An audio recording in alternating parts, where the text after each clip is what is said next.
I'm Victoria Ray Henderson, the host of Listen Up Home Buyers, and very happy to have Tim Rowe Jr., the Vice President of Tomato Electric. He has 16 years in the trade, and Tomato Electric serves homeowners all around the Maryland, D.C., and Northern Virginia area. They specialize in residential and some commercial electrical work, but they do new homes, renovations, rewiring. They do entire houses, additions. They even will change a light bulb and do some repair work. So, Tim, thank you so much for joining me on Listen Up Home Buyers. It is such a pleasure to have you. Thanks for having me. I'm going to just dive in and ask you to give us a general overview. When people are coming up to a home, what is it that they should be looking for or looking out for in terms of electrical? So it's kind of you would want to look at the main source is your electrical panel. That's kind of the heart of the home, what we call the heart of your electric. That's where everything's coming from and feeding out to all of your circuits throughout your house.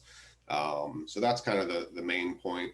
See what condition it's in, if it has stickers or labels showing that it's been permitted, properly inspected. Um, you want to look for frayed wires or just something that it doesn't look.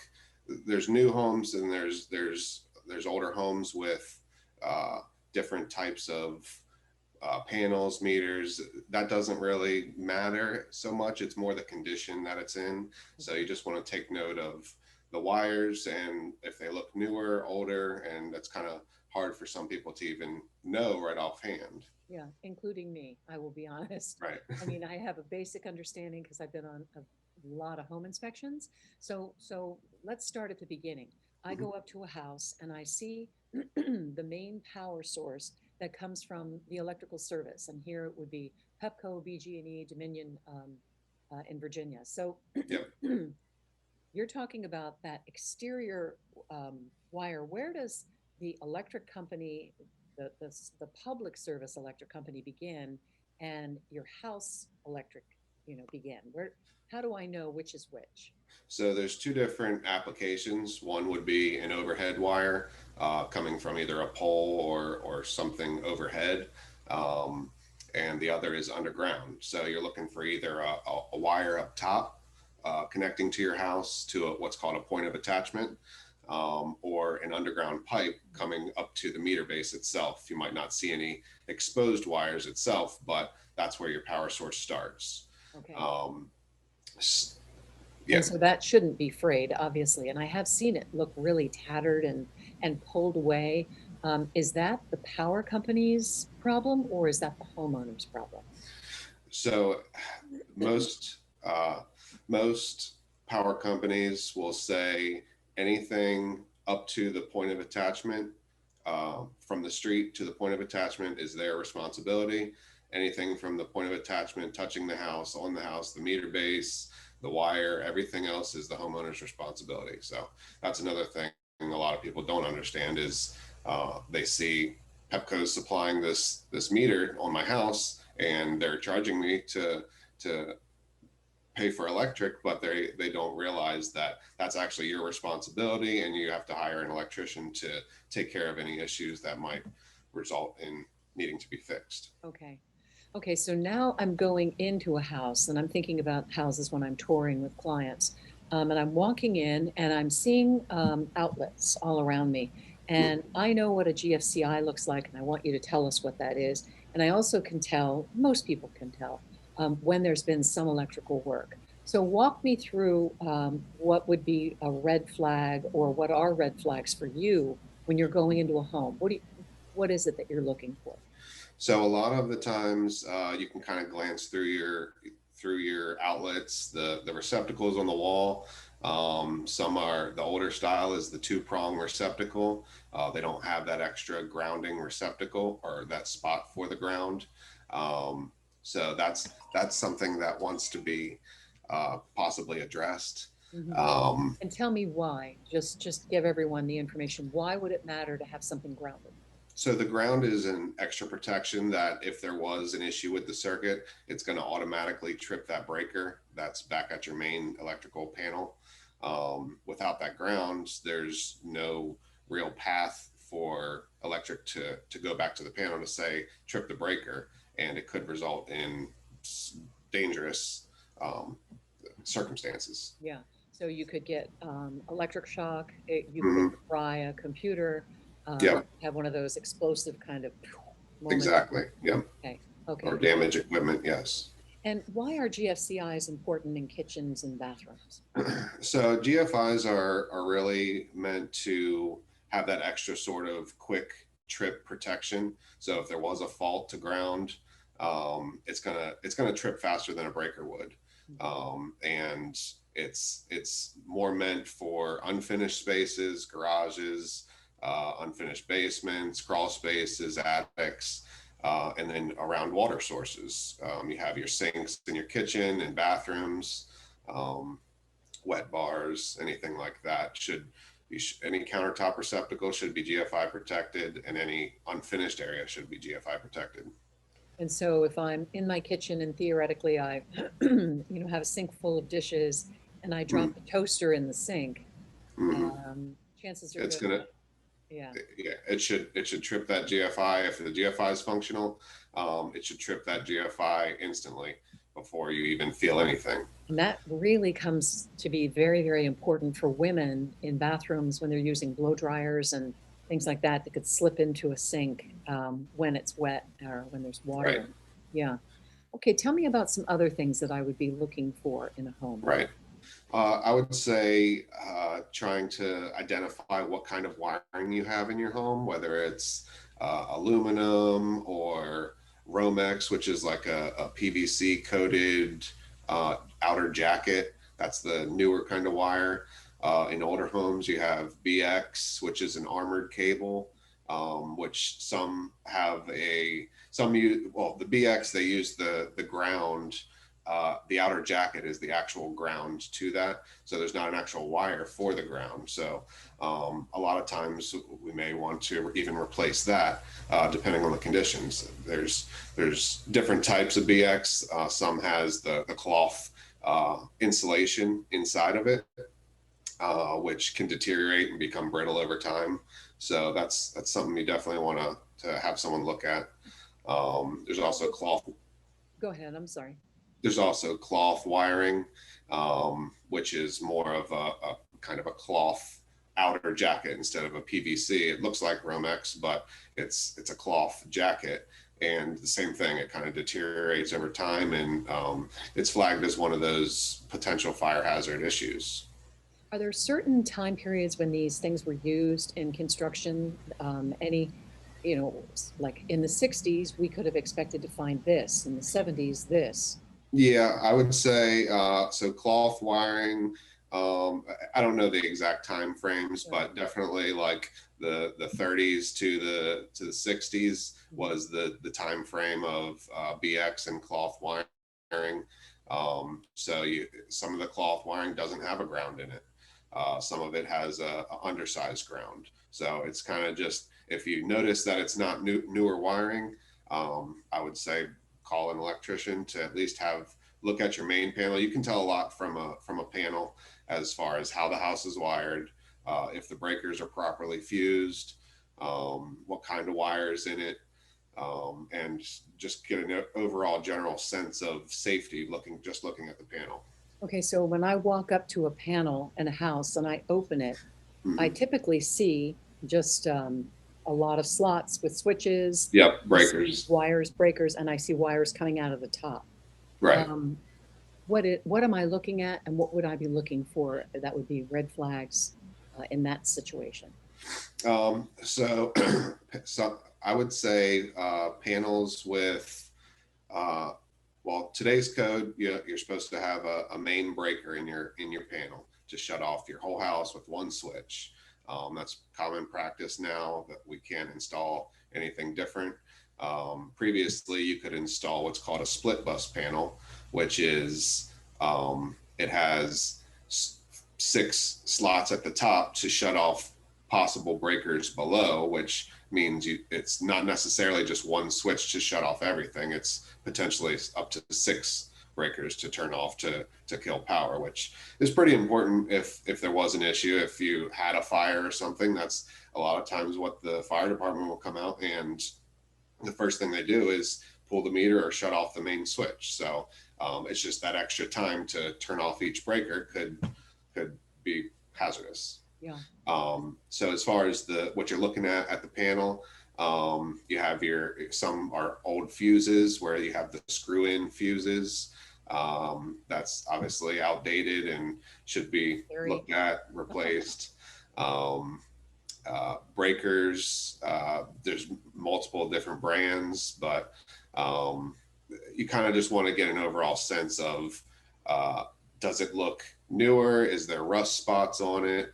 Those are things to look at. And then the wires coming out of the panel, you can get a good sense of what kind of wires are there if you kind of look at what I was talking about before, the PVC jacket or the armored cable or the cloth wiring. Those are good indications of when your house was wired and if it's been updated or the condition as now. This is a good segue to go to the pictures that you have shared from some of your recent inspections and recent, new installations that you've done. So I'm going to go ahead and share some pictures. And for those listening to the audio podcast, there'll be a link in the description of the podcast that you can go and you can see these pictures. So this is an older meter base. You can see some rust on the top of it.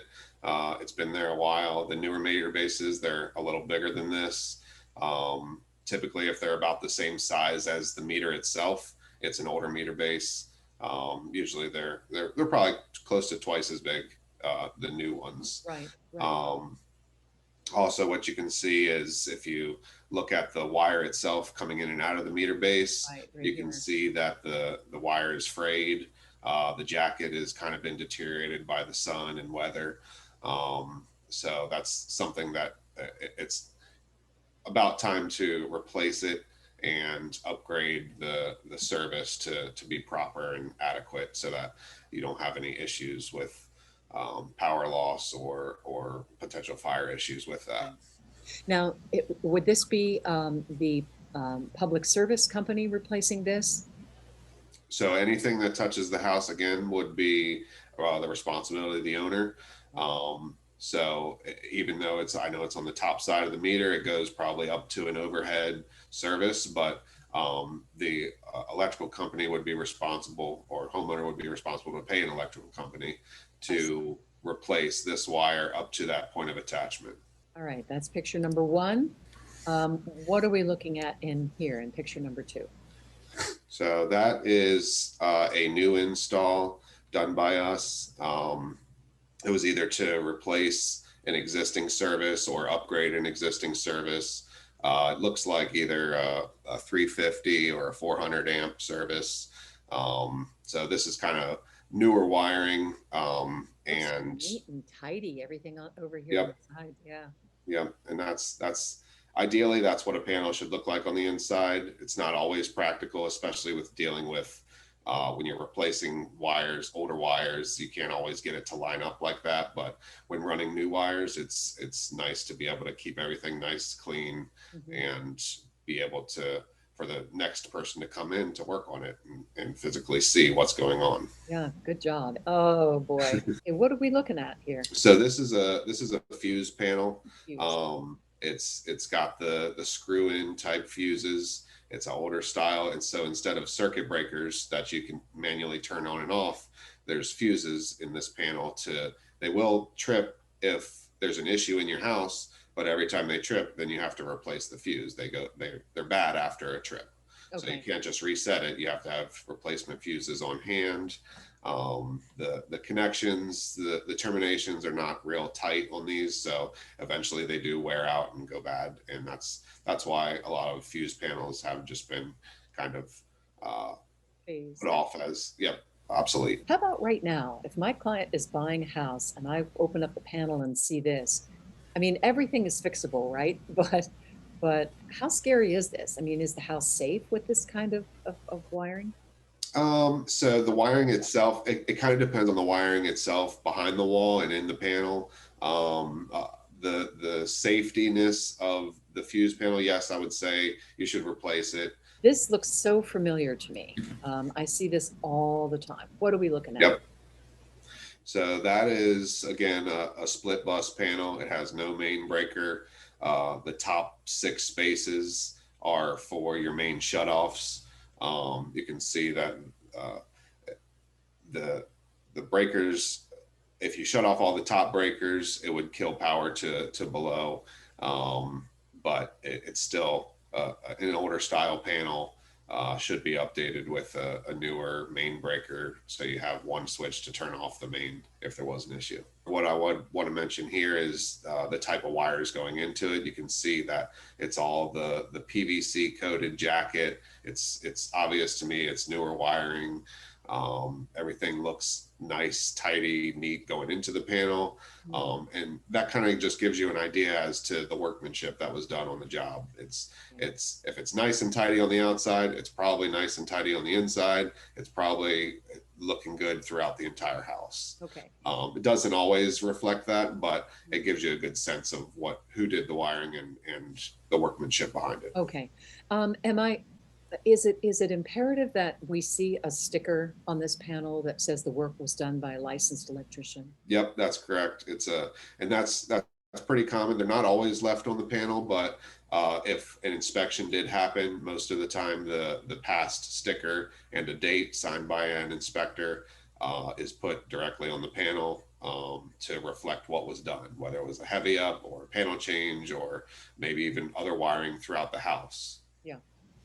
What are we looking at here? Okay, so this looks like a new service that was done. Looks like 200 amp. It has an approved sticker below. You can see the ground wire on the bottom side coming into it, showing that it goes out to the ground rods. The newer SE cable. So that's kind of what you want to look for is the bottom wire coming into the panel that feeds your main panel. That's SE cable, and that's kind of what it should look like, not the frayed stuff that we saw previously. Right.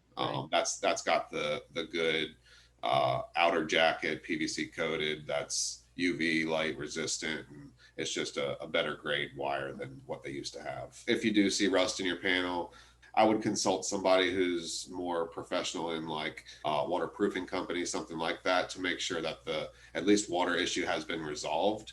Because obviously you don't want water in your panel. So, but rust shows either humidity, condensation buildup, or actual water coming from somewhere sitting in the panel or something.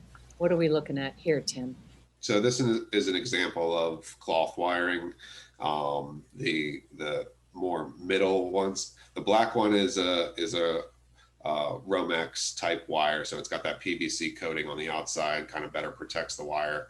The cloth wiring is kind of next to that to the left. The green, the whitish color, that's all cloth. Yep, and you can see it's kind of under that staple. It's just deteriorated from either moving back and forth, or so it's just the outer jacket is deteriorating away. If you're doing kitchen remodels or bath remodels, try to get rid of any of that old wiring that you can while it's open. That's the easiest time to get rid of it. Tim and I just went through some really, really valuable pictures for anybody who wants to better understand electrical wiring in the house. So if you're listening to the podcast, I'll provide a link to the video so you can see those pictures. And Tim, you did a great job covering that. But I have a few more questions for you. Sure. I've been in homes, particularly it seems like in Annapolis, where there is a lot of aluminum wiring. Can you talk to me about that? So aluminum wiring is a potential hazard. Well, what companies used to do would be they ran the wire throughout your whole house, so it would go from plug to plug to plug to switch to light. And receptacles aren't rated to have an aluminum wire terminated on them. So there's a couple ways to fix it. Again, you could replace the wiring throughout your house as needed. Use special wire nuts that you can put aluminum to copper wire nuts and have a tail come out to properly put a copper wire on the receptacle. The issue with aluminum wiring is over time, after using certain devices, you put loads on the devices or circuits, and the aluminum wiring heats up, it expands and contrasts all the time, and it'll eventually loosen up, and that's where you get your potential fire hazard. Any other kind of wiring that people should look out for that was used in the past, other than what you've covered already? Yeah, I would just touch on the BX wiring again. That's the armored cable. It has the metal jacket around it.